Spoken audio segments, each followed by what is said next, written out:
আমি বিপুল সঁহাৰি পাইছোঁ। আমি পূৰ্বৰ তুলনাত, কাৰণ অসম গণ পৰিষদৰ ক্ষেত্ৰত সংখ্যালঘু সম্প্ৰদায়ৰ মাজত আমাৰ পূৰ্বেও কেইবাজনো বিধায়ক জিকিছে, কেইবাজনো বিধায়ক অসম মন্ত্ৰীসভাত কেজিপিৰ দিনত মন্ত্ৰী হৈছে। গতিকে তেখেতসকলৰ মাজত অসম গণ পৰিষদ দলটো নতুনকৈ পৰিচয় দিব লগা নাই।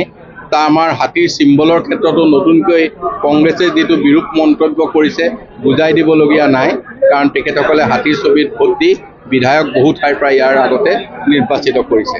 সদায় এটা পৰিৱৰ্তন আহে আৰু এইটো পৰিৱৰ্তন হৈছে।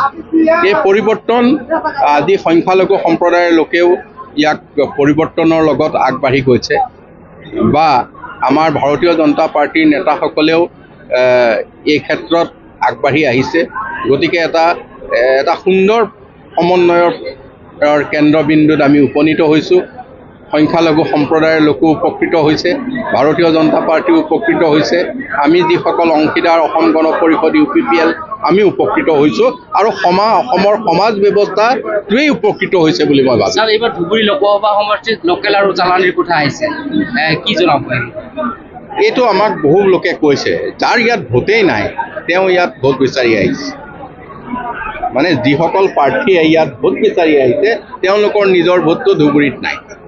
গতিকে তেনেকুৱা একোজন লোকৰ ক্ষেত্ৰত মই কিবা চালানী, লোকেল এইবিলাক শব্দ মই ব্যৱহাৰ কৰিবলৈ যোৱা নাই, কিন্তু এজন স্থানীয় লোকৰ ক্ষেত্ৰত ৰাইজৰ বিশ্বাস অধিক থাকে।